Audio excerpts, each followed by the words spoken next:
दोस्तों, बचपन में आपने वो पोयम तो ज़रूर पढ़ी होगी। चंदा मामा दूर के, पोए पकाए पोर के, आप खाए थाली में, हमको दे प्याली में। तो दोस्तों, आप प्याली को साइड में रख दीजिए और ध्यान से देखिए दिमाग को झकझोर देने वाली इस वीडियो को।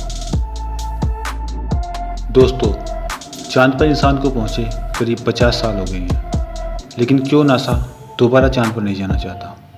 और हमारे अपने ही देश की स्पेस एजेंसी इसरो ने जब मिशन चंद्रयान के दौरान अपना एक स्पेसशिप चांद पर उतारना चाहा, तो उसका संपर्क हमसे क्यों टूट गया? क्या हुआ था उसके साथ?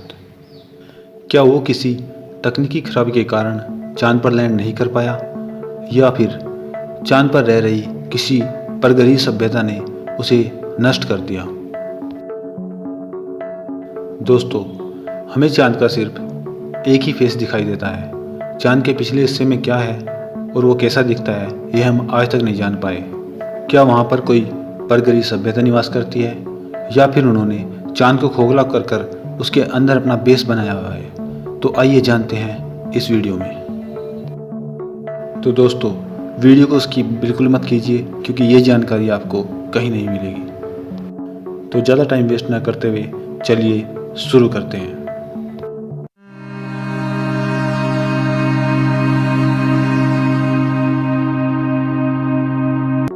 दोस्तों, जब से इंसान इस पृथ्वी पर है, तभी से आसमान में टिमटिमाते तारों, तारामंडलों, ग्रहों और उपग्रहों ने उसका ध्यान अपनी ओर आकर्षित किया है।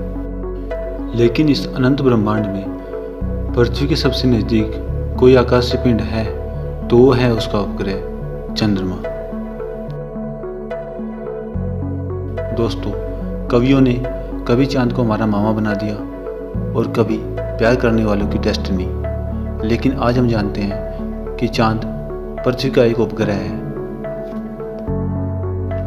जिसमें ना तो खुद का प्रकाश है और ना ही वहाँ की परिस्थितियाँ मनुष्यों के रहने लायक हैं। लेकिन फिर भी चांद इस पृथ्वी पर जीवन की परिस्थितियों को संभाले हुए हैं। आइए जानते हैं कैसे।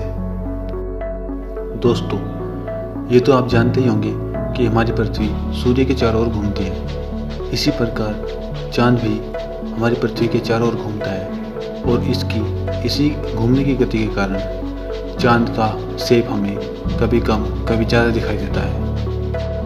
चांद के पृथ्वी के चारों ओर घूमने के कारण ही हमें उसका आकार बदलता हुआ नजर आता है। दोस्तों, चांद के कारण ही पृथ्वी पर समुद्र में ज्वार भाटा आता है, जो बहुत से समुद्री जीवों के जीवन चक्र के लिए बहुत ही महत्वपूर्ण है। दोस्तों, चंद्रमा के कारण ही पृथ्वी की गति स्थिर रहती है, मतलब वो एक समान चाल से सूर्य का चक्कर लगाती रहती है और उसमें कोई डिस्टरबेंस उत्पन्न नहीं होता। अगर चंद्रमा न होता तो पृथ्वी सूर्य का चक्कर तो जरूर लगाती, पर किसी नशे में झूमते हुए शराबी की तरह, और फिर यहाँ पर जीवन कठिन ही नहीं बल्कि नामुमकिन हो जाता।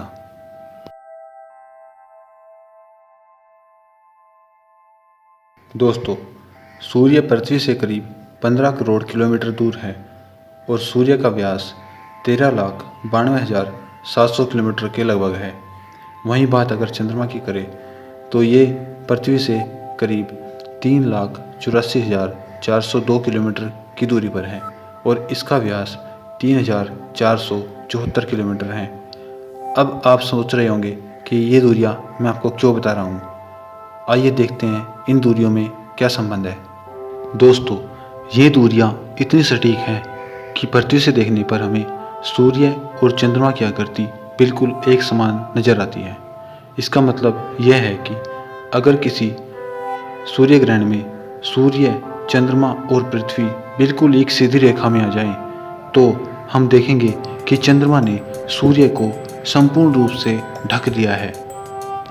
दोस्तों, हमारे सौर परिवार ही नहीं बल्कि ब्रह्मांड में अभी तक ज्ञात किसी भी ग्रह और उपग्रह में ऐसी संभावना देखने को नहीं मिली।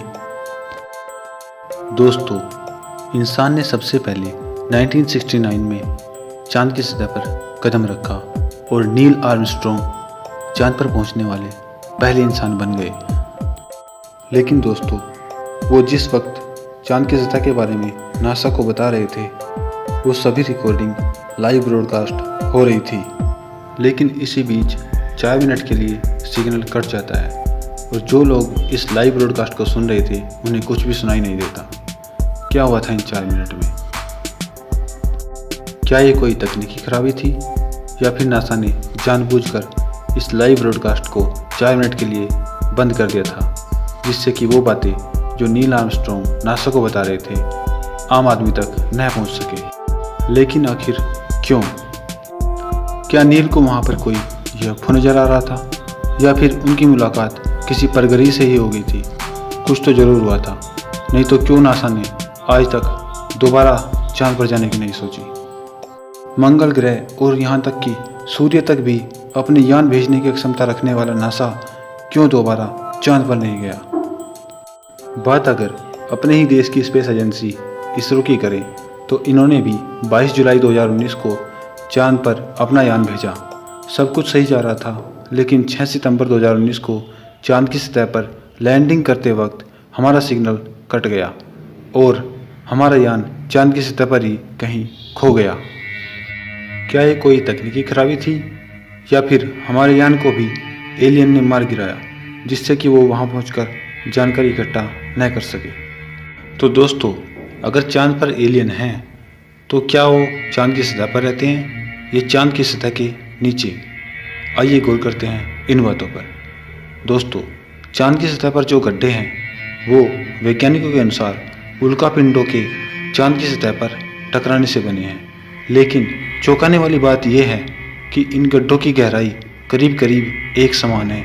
इसका मतलब यह है कि चांद की सतह के नीचे एक बहुत ही ठोस मेटेलिक परत है। इस मेटेलिक लेयर को उल्कापिंड भी नहीं भेज सकते। तो क्या हम कह सकते हैं कि चांद अंदर से खोखला है और मेटल का बना हुआ एक स्पेस यान है जिसे धूल मिट्टी से कवर कर दिया गया है?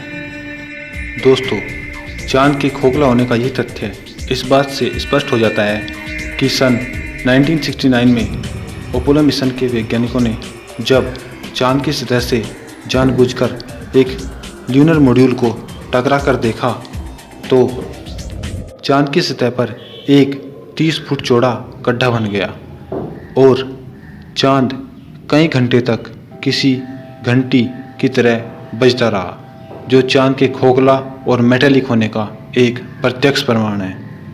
दोस्तों, अगर चांद सच में अंदर से खोखला और मेटल का बना हुआ है तो ये कोई प्राकृतिक उपग्रह तो नहीं हो सकता, बल्कि इसके एक परगरी यान होने की ज़्यादा संभावना है, क्योंकि फिजिक्स के अनुसार प्राकृतिक ग्रह या उपग्रह अंदर से खोखले नहीं हो सकते।